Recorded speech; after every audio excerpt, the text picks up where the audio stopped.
Olá, eu sou Maurício Martini e estou apresentando juntamente com Rafael Cecchini sobre o motor elétrico DC. Para que possamos compreender o funcionamento do motor elétrico DC, é fundamental que façamos uma revisão prévia sobre o clássico tema eletromagnetismo. Isso facilitará o entendimento durante toda a palestra, como também despertará curiosidade e interesse sobre este tópico.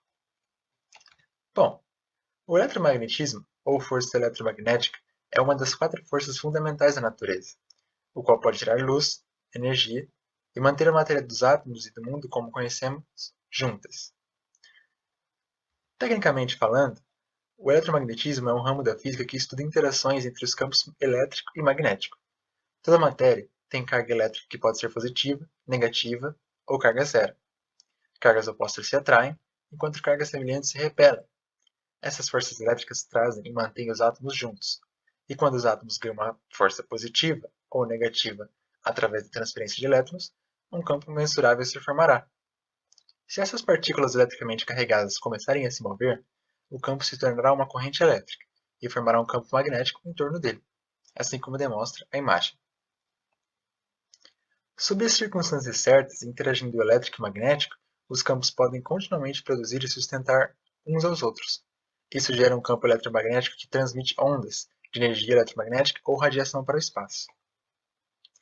A intensidade dessa radiação é determinada por sua frequência. Essas frequências constituem o que é conhecido como espectro eletromagnético. Perto do meio do espectro de luz está a luz visível, como as luzes emitidas pelas estrelas, computadores ou telas de celulares, por exemplo. Em ambos os lados estão as ondas eletromagnéticas invisíveis.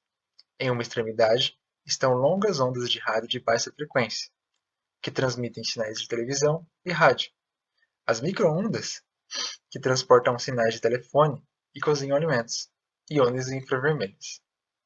Por outro lado, estão comprimentos de onda curtos e de alta frequência, radiação ultravioleta, X e gama. Ao contrário das ondas de baixa frequência, essas ondas podem passar pelo corpo humano, tornando-os úteis para aplicações médicas. Enquanto o eletromagnetismo tem aplicações diárias, é também o ego que move o planeta como um todo. Milhares de milhas abaixo da superfície da Terra, uma camada de metais líquidos se agita e flui. Isso gera correntes elétricas que produzem campos magnéticos que todos juntos abrangem todo o planeta. Chamado de geodínamo, a famosa teoria do dínamo, esse processo faz com que os polos da Terra fiquem com cargas positivas e negativas, transformando um planeta em um eletroímã gigante. Este fenômeno também cria uma camada protetora em torno do planeta, que nos protege da radiação mais prejudicial do espaço, deixando-nos para desfrutar de um mundo mantido e unido pela força fundamental do eletromagnetismo. Podemos visualizar nessa imagem uma aurora boreal, que é um fenômeno óptico que ocorre a partir do contato de partículas provenientes do vento solar com a alta atmosfera, que são canalizadas pelo campo magnético da Terra. Direcionando o foco aos eletroímãs, que será a chave para o entendimento do motor elétrico DC, vamos observar um pouco mais de perto o que são eles e algumas características que serão explicadas à frente. Bom, os eletroímãs são dispositivos constituídos por um núcleo de material magnético envolto por uma bobina, por onde passa uma corrente elétrica para magnetizar o núcleo. Um eletroímã é usado sempre que ímãs controláveis são necessários, como em dispositivos nos quais o fluxo magnético deve ser variado, revertido, ou ligado e desligado. Vamos visualizar agora um experimento para ilustrar a formação de um campo magnético utilizando um eletroímã.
Como pudemos ver no experimento, ele se assemelhou também a uma bobina eletromagnética.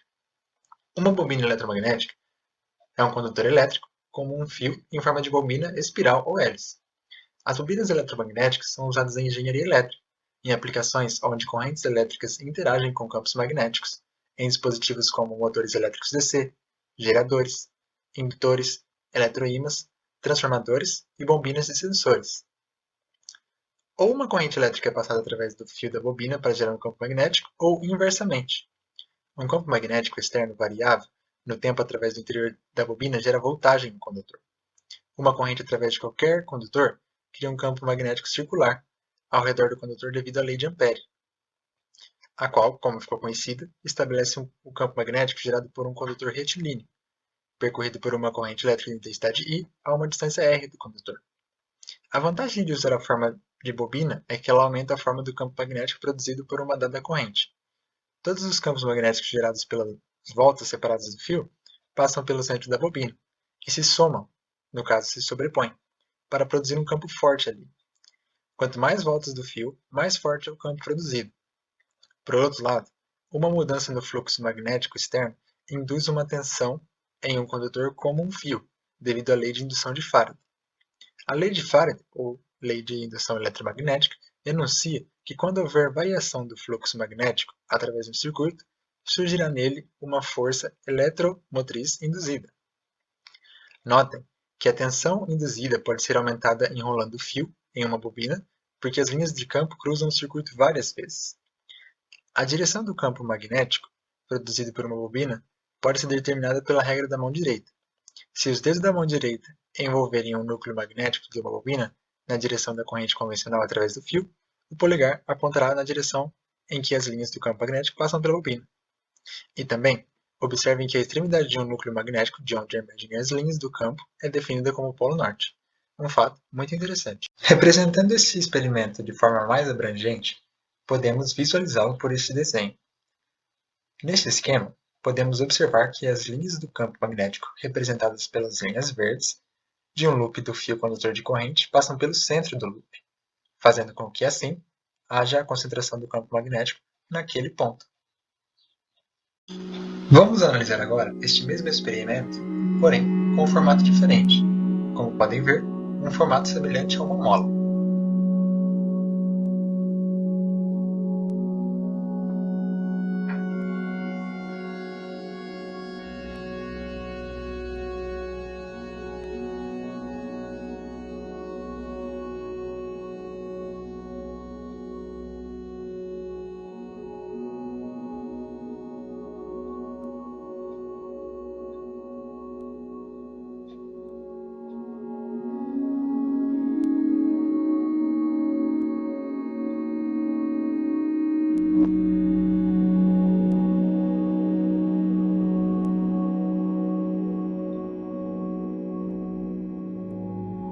Agora, se formos analisar este outro exemplo, em formato semelhante a uma mola, poderíamos notar que, em uma bobina de várias voltas de fio, o campo magnético das voltas adiciona-se ao centro da bobina, também criando um campo forte.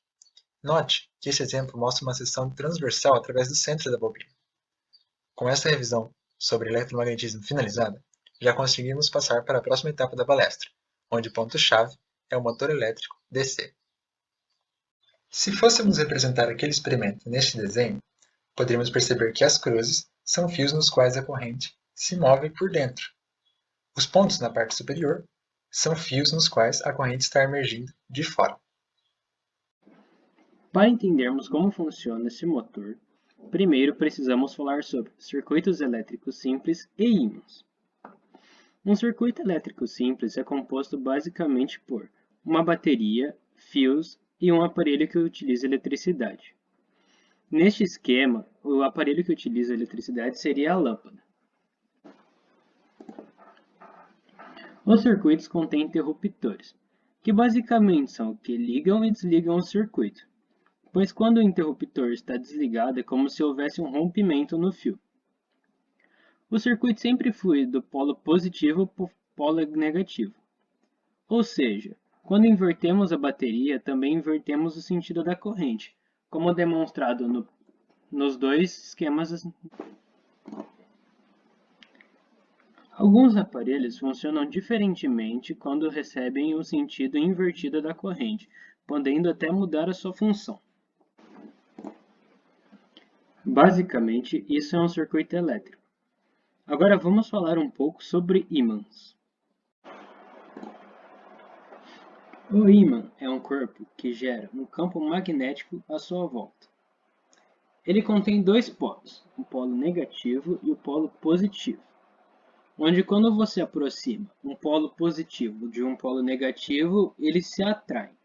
E quando você aproxima dois polos iguais, sendo negativo com negativo ou positivo com positivo, ele sofre repulsão.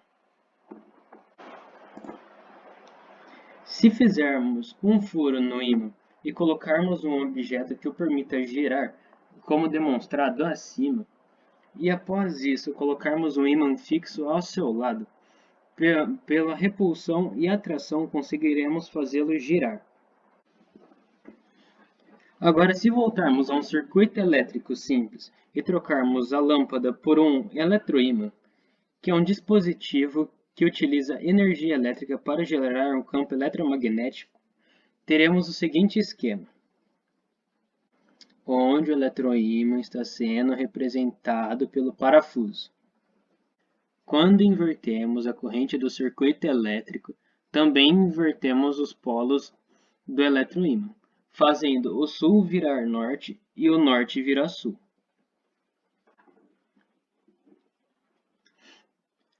Agora, se pegarmos o nosso eletroímã e fizermos um furo nele, colocando um objeto que o permita girar, e ao mesmo tempo colocar um ímã ao lado, como já foi demonstrado com dois ímãs, poderemos fazer com que ele... No momento em que o eletroímã ficar com dois polos diferentes alinhados, não ocorrerá mais atração e repulsão, assim causando um problema e deixando o eletroímã estático, fazendo parar de girar. Para isso, podemos utilizar a inversão de polos.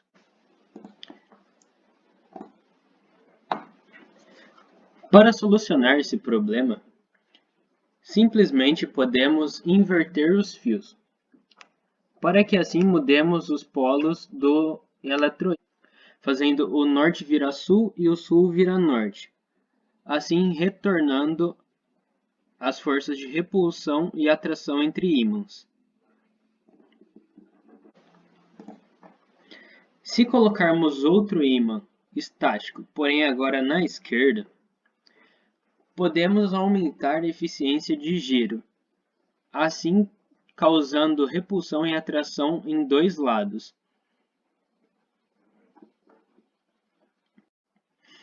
Ainda para aumentar a eficiência, podemos trocar os dois ímãs presentes por dois ímãs curvos, que são mais fortes e trarão mais força durante o giro. Outra melhoria é a adição deste arco metálico, chamado de armadura.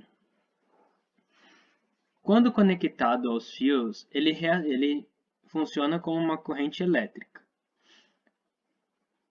Diferentemente do outro eletroímã, seu polo norte e sul não estarão nas pontas, mas sim em cima e embaixo. A armadura gira até que os dois polos estejam alinhados, ou seja, quando a armadura estiver a 90 graus. Quando isso acontece, é necessário inverter os fios, para assim podermos mudar o polo dos ímãs e assim permitindo a armadura girar constantemente. Contudo, isso traz um desafio, pois não se pode ficar trocando os fios de lugar toda hora. Para isso foi criado o comutador, que consiste em um anel que contém dois espaços opostos. O comutador gira junto com a armadura. Contudo, ainda se tem um problema. Como que vamos conectar o fio ao comutador para fazermos o circuito elétrico? Para isso, se adiciona as escovas.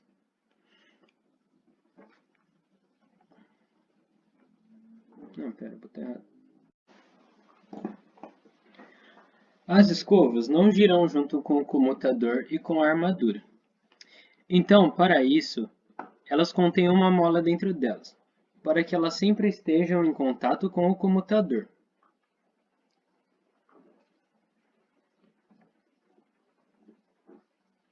Quando conectamos os fios às escovas, fazemos um circuito elétrico que passa pelas escovas, uma parte do comutador, a armadura, em seguida a outra parte do comutador e a outra escova, formando um circuito elétrico. Com essas melhorias, conseguimos fazer um eletroímã com uma armadura capaz de girar. Mas aí se vem a pergunta: como que esse ímã consegue inverter a polaridade? Na verdade é bem simples. Como o comutador é um anel com dois espaços opostos e as escovas estão simetricamente colocadas, as duas escovas não encostarão na mesma parte do comutador. Assim se faz o circuito elétrico. E também como o comutador gira, as duas escovas estão em contato com os fios. No momento em que elas passam os espaços, se muda o sentido da corrente. Ao mesmo tempo, também se muda os polos do eletroímã. Não se apresenta mais aquele problema com os fios, em que se precisava inverter os fios para inverter a polaridade do eletroímã. Contudo, quando a armadura chega a 90 graus, seu torque é aproximadamente zero, assim causando-lhe um problema, fazendo com que o eletroímã basicamente pare. Para solucionar esse problema, é adicionada outra armadura. Assim,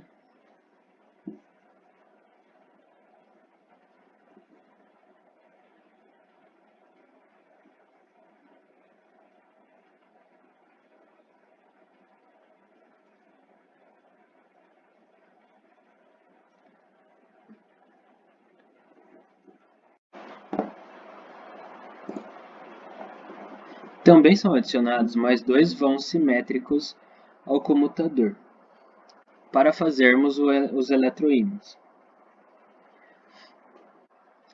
Tá, mas como que funciona quando se tem duas armaduras?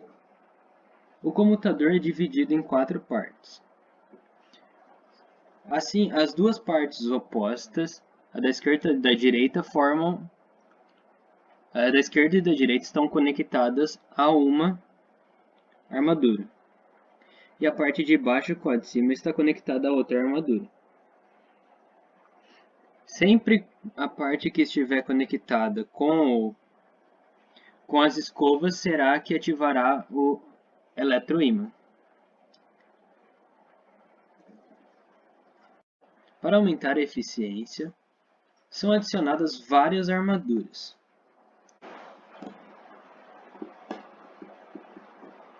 Assim teremos um movimento contínuo melhor no motor. Outra coisa feita para aumentar mais ainda a força rotativa do motor é trocar as armaduras de ferro maciço por fios.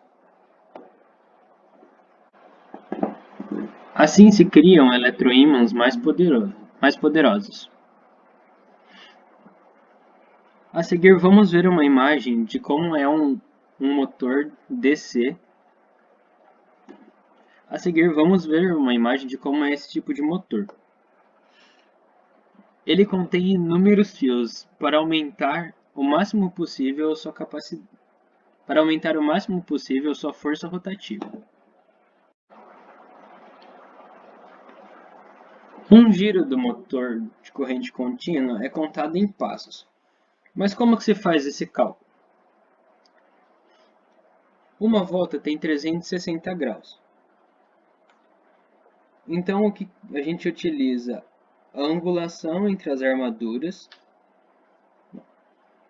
Então, a gente divide 360 pela angulação entre as armaduras. Assim, um motor com 4 armaduras, que tem um ângulo θ de 90 graus, tem 4 passos. Um problema do motor de corrente contínua é que sua velocidade de rotação é muito alta, o que faz com que seu torque seja baixo. Mas para isso se utiliza uma caixa de redução.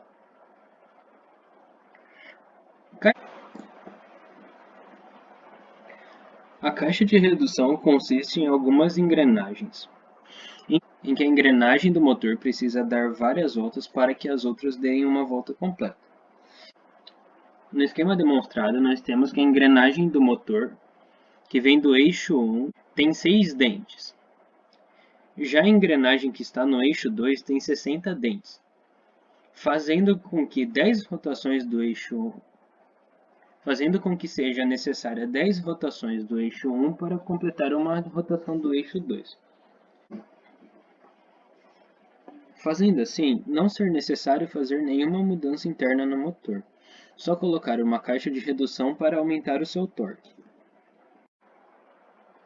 Uma facilidade desse tipo de motor é sua facilidade com inverter o sentido de rotação sem necessitar de mexer diretamente no motor. Mas como que a gente faz isso? A gente utiliza uma ponte H, onde o VCC é de onde vem a alimentação, VCC é de onde vem o polo positivo e embaixo nós temos o fio terra. Também temos 4 interruptores. Mas como que a gente faz para saber de onde? Para decidir as polaridades, a polaridade que vai para o motor é muito simples. Se deve fechar o lado que deseja que seja o negativo. Ou seja, se você quer que o negativo chegue pela direita do motor, você fecha o S3. Ou se você quer que ele chegue pela esquerda, você fecha o S4. Ao mesmo tempo, você tem que fechar o S1 quando você abre o S3 e o S2 quando você fecha o S4. Assim, você permite a chegada de elétron pela direita quando se libera o S3 e saída de elétron pela esquerda, assim fazendo polo negativo e positivo. E vice-versa quando se quer o contrário. Fecha o S4, liberando assim a chegada de elétrons pela esquerda do motor, fazendo assim pela esquerda ser o polo negativo e consequentemente na direita ser o positivo.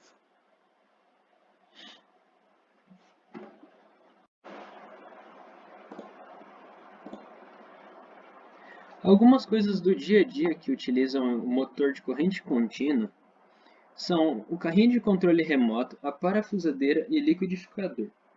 Esse tipo de motor é muito utilizado no nosso dia a dia, pois é um motor simples e muito útil. Muito obrigado pela atenção de todos. Aqui tem nossos e-mails disponíveis para contato e dúvidas ou conversar sobre o assunto. E é isso. Muito obrigado.